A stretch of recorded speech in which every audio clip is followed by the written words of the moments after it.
Hey there, old souls. It's Dr. J, and I've been thinking this week about an interesting consequence of the imbalance between yin and yang in our culture that shows up in our relationship to God.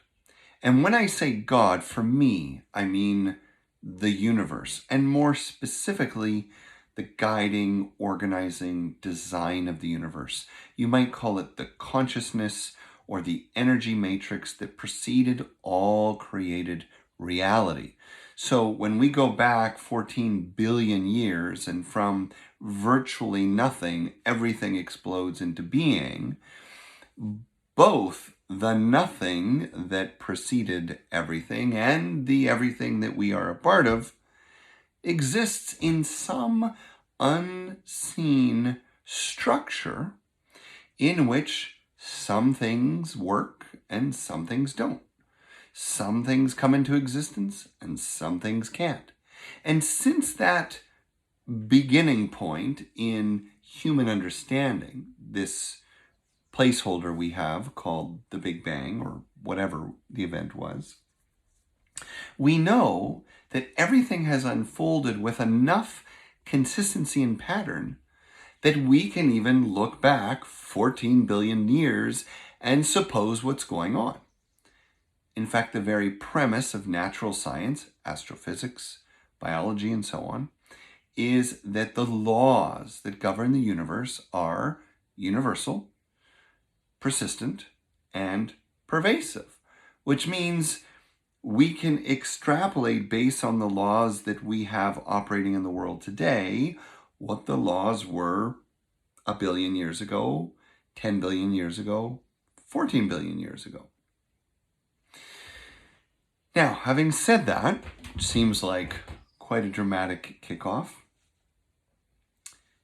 it's clear that in the evolution of human consciousness, and by that I mean human culture, human thinking, human development, we have absolutely moved through an era that preceded us, which would have been a natural era, right? So no people on the planet, nothing like a person on the planet, everything purely operating according to natural law, or whatever you want to call that, design, operating according to God, spirit, consciousness, energy. And then whatever that spirit is, that nature, that force, that divine mystery, comes human beings.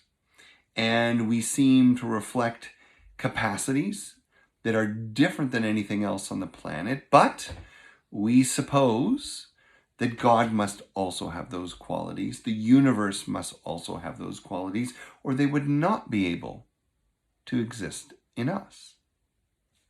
You with me so far? So we have this ever-evolving macro-micro dance.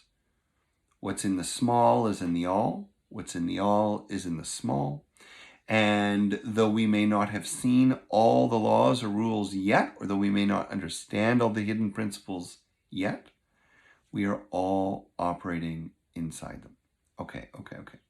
So we come to the end of the natural era where people show up. And we begin in the natural era. And then little by little, we evolve. And we evolve tools, and we evolve technology, and we evolve culture and society.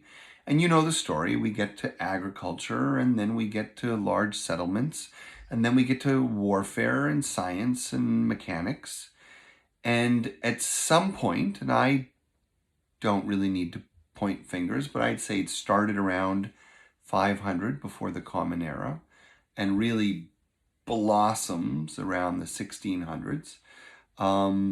We find that the yang consciousness, which has always been a part of the universe, in human systems starts to dominate. So we have a swing: conquest, conquering, hierarchy, materialism, rationalism.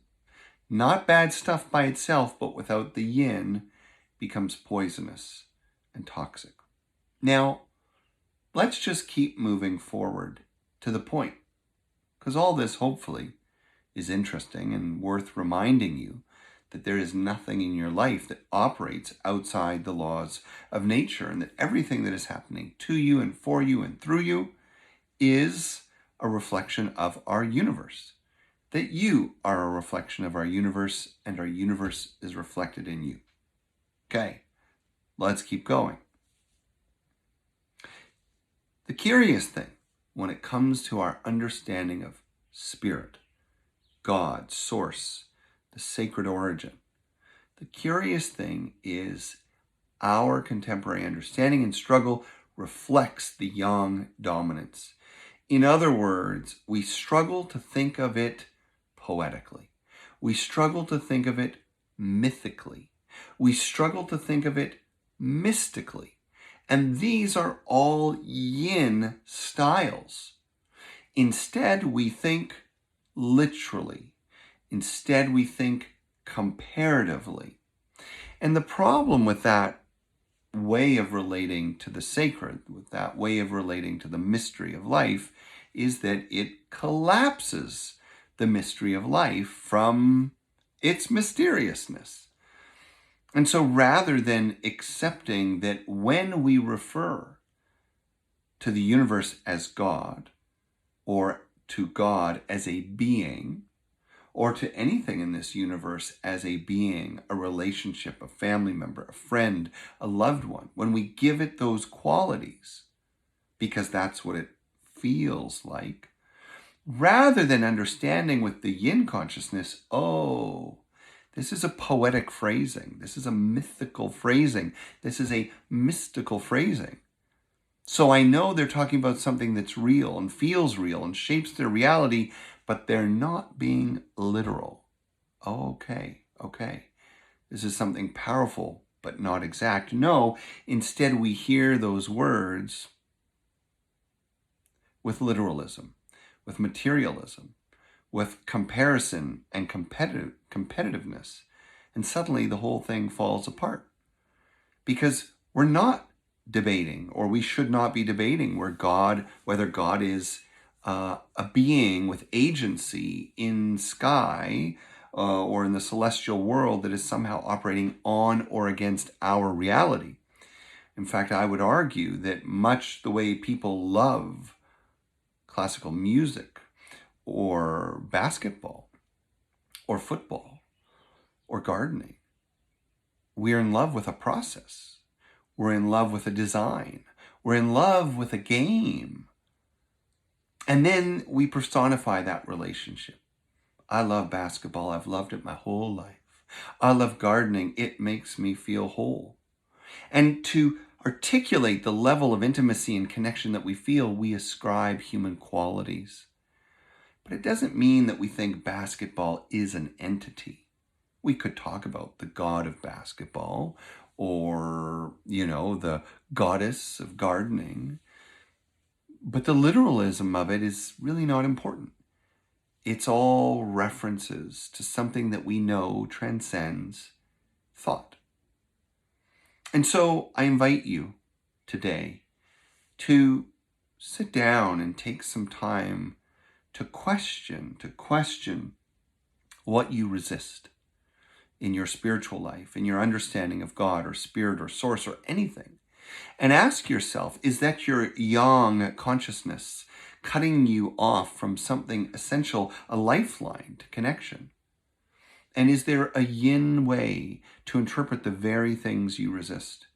And what would that be? How can you use the poet's mind, the mythical mind, the mystical mind, to interpret that which you resist, and let it be a reflection of yourself? Let it be a window into something that transcends material, literal description, but invites you to a deeper feeling. Can you find those points of resistance? See them through the poet's eye and convert them today. Write about that, journal about that, share about that, and then give yourself permission to come fully into relationship with that sacred mystery that defies the yang conditioning of your life.